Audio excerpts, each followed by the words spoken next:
guys, pag-usapan lang natin si Catherine Bernardo, malabong balikan si Daniel Padilla. Wow, grabe guys, no? Talagang pinag-uusapan na ngayon na si Catherine Bernardo, malabong balikan si Daniel Padilla. Papaano nga naman kaya guys, sinabi ni Sian Gasan na pinipigilan ni Mami Min Bernardo at kinokontra si Catherine Bernardo. Pero si Catherine Bernardo guys, no, nakikipag-ayos kay Daniel Padilla at lalo-lalo na gustong kausapin ni Catherine Bernardo si Daniel Padilla at lalo-lalo na kasi guys, no, meron tumulong na kasi sa kanilang dalawa na nakapag-usap sila at nagkita silang muli. Parang siyempre, na-starstruck ba ulit si Catherine Bernardo kay Daniel Padilla noong Christmas special? Grabe nga naman guys yung moment na yun, di ba?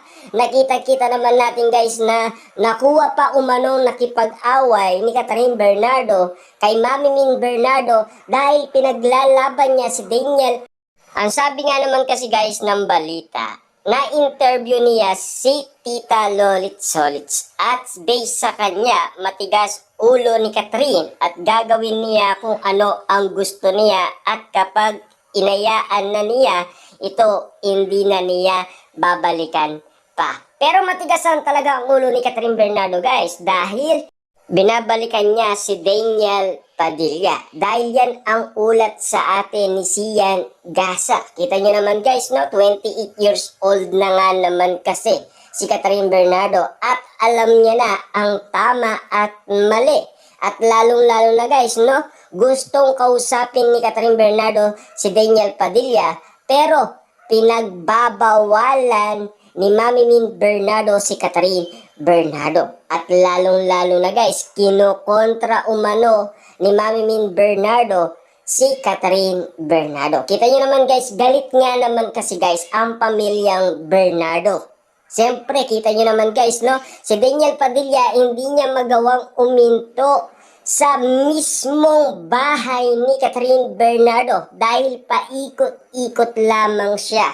Kasi alam niya na kaya pang mahalin ni Catherine Bernardo si Daniel Padilla. Yan ang nasa isipan ni Daniel Padilla. At alam niya na ang kaugalian ni Catherine Bernardo na talagang matigas ang ulo ni Catherine Bernardo at marupok. Kahit na guys nagbago na pala si Catherine Bernardo, naging palaban, sabi niya sa atin, transformation. Pero yung katigasan ng kanyang ulo guys, talagang yung pa rin ang umiiral. Diba? Na alam naman natin kasi guys, no? Kung talagang ganito ang magiging desisyon ni Catherine Bernardo at kung magiging base kay Catherine Bernardo ang kanyang katigasan ng ulo, talagang wala tayong magagawa dyan. Diba? Kung ayaw niya talaga kay Alden Richard. Pero noong wala pa guys away umano si Mami Min Bernardo at Catherine Bernardo, talagang ang sinasabi umano ni Catherine Bernardo, in love na rin siya kay Alden Richard. Nasaan yun guys, di ba? Unti-unti na bang nawawala yun? Na-starstruck lang ba si Catherine Bernardo kay Daniel Padilla noong sila ay nagkita sa Christmas special? Dahil wala nga naman kasi si Mami Min Bernardo noong nasa backstage si Catherine Bernardo at nasa dressing room. At siyempre, ang kasama niya ang glam team. Kitang-kita naman natin kasi guys na mukhang pinag-andaan mabuti ang pangyayari noong Christmas special. Kasi meron pang bit-bit na regalo umano si Daniel Padilla. Kita nyo naman guys, no? Ang mga issue ngayon na nagsisilabasan nga naman kasi guys, kung kayang patunayan yan guys ni Sian Gasa ang lahat ng sinasabi niya sa atin, paniniwalaan natin siya. Kung meron siyang ebidensyang ilalabas sa atin. Lalong-lalo na guys, baka daw hindi kayanin ni Mami Min Bernardo. Kasi alam naman natin guys, no, may rason kung bakit nga naman pinipilit ni Sian Gasa ang kanyang mga salita na binitawan sa maraming tao.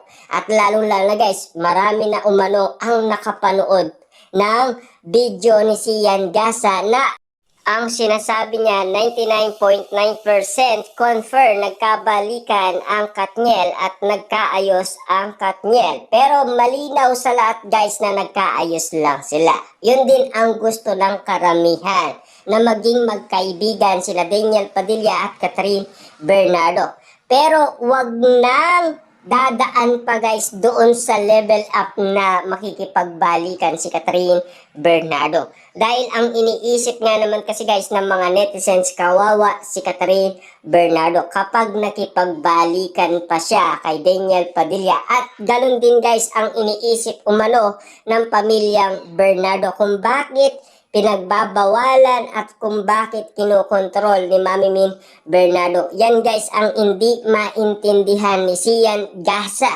Dahil ang alam lang ni Sian Gasa guys, makialam umano sa mga issue na kahit sina Ogie Diaz at Christopher Min ayaw nilang maniwala umano kay Sian Gasa. Na talagang sinasabi nila, kawawa naman si Sian Gasa sa kanyang mga iniingay sa social media. Dahil malinaw naman guys sa atin na nagkamali din si Ogie Diaz. Kasi sinasabi niya guys na type daw ni Catherine Bernardo si Daniel Padilla. Pero biglang kabid niya naman, diba? Kitang-kita naman natin kasi guys na kung sino man ang paniniwalaan natin sa mga tatlong pambansang marites na talagang ang sinisigaw kung ano-ano ang iniingay. Siyempre guys, malalaman na lang natin yan kung ano nga ba talaga guys ang gustong mangyari. Lalong-lalo guys, alam naman natin kung ano ang gustong mangyari ni Alden Richard. Ang gusto niya tahimik lang